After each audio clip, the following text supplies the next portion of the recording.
প্রিয় দর্শক বন্ধুগণ, আপনারা সবাই কেমন আছেন? আশা করি আপনারা সবাই ভালো আছেন। তো আজকের ভিডিওতে আমি আপনাদের সঙ্গে শেয়ার করতে চলেছি কিভাবে আপনার কাছে যদি ফিজিক্যাল ডেবিট কার্ড বা এটিএম কার্ড যদি না থাকে, তা সত্ত্বেও আপনি কিভাবে ইউপিআই পিন তৈরি করবেন আপনার অ্যান্ড্রয়েড মোবাইল দিয়ে, তাও কোটাক মাহিন্দ্রা ব্যাংকের বা কোটাক ব্যাংকের যে অ্যাকাউন্ট আছে সেই অ্যাকাউন্টের মাধ্যমে আপনি আপনার যে কোটাক ইউপিআই আইডির পিনটি আছে, পিনটি জেনারেট করতে পারেন without ATM card debit card ছাড়াই। তো চলুন বন্ধুরা, ভিডিওটিকে শুরু করা যাক। ভিডিও ভালো লাগলে অবশ্যই ভিডিওকে লাইক করতে বলবেন না, এবং প্রথমবার ভিজিট করলে পরে অবশ্যই চ্যানেলটিকে সাবস্ক্রাইব করবেন, এবং যদি আপনি ফেসবুক পেজে দেখছেন ভিডিওটি, তবে অবশ্যই পেজটিকে ফলো করতে বলবেন না। তো চলুন শুরু করা যাক। আজকের ভিডিও আমরা চলে যাবো মোবাইল স্ক্রিন এবং আপনাদেরকে স্টেপ বাই স্টেপ প্রসেস করে আপনাদের সামনে দেখাবো।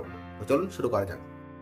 আমরা প্রথমে এখান থেকে ফোনপে অ্যাপ্লিকেশনটি ওপেন করব। ফোনপে অ্যাপ্লিকেশনটি ওপেন করার পরে এখানে আমরা চেক ব্যালেন্সের উপর ক্লিক করব।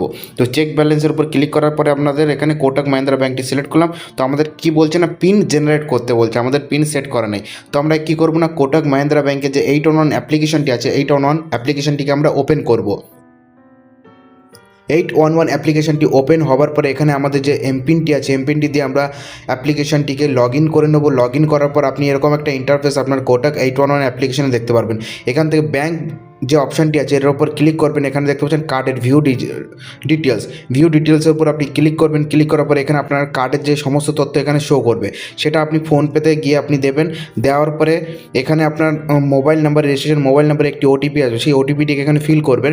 ফিল করার পরে এখানে টিক মার্ক করে দেবেন। করার পরে এখানে আপনি যে পিনটি রাখতে চান সেই পিনটি এখানে দেবেন। তো আমি এখানে সেই পিনটি দিয়ে দিলাম খুব তাড়াতাড়ি করে, এবং প্রাইভেসির জন্য আমি এটিকে একটু লুকিয়ে ফেলছি, কারণ কেউ না জানতে পারে এই কারণে।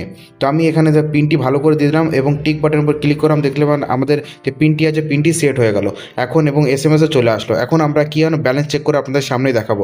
তো দেখতে পাচ্ছেন আমরা এখানে ব্যালেন্স চেক করছি, এবং আপনাদের সামনে পিন জেনারেট করে ব্যালেন্স চেক করে দেখাবো, এবং ব্যালেন্সও চেক হবে। বন্ধুরা, ভিডিওটি ভালো লাগলে পরে অবশ্যই ভিডিওকে লাইক করবেন, চ্যানেলে প্রথমে ভিজিট করে চ্যানেলটিকে সাবস্ক্রাইব করবেন। ভিডিওটি দেখার জন্য অসংখ্য ধন্যবাদ।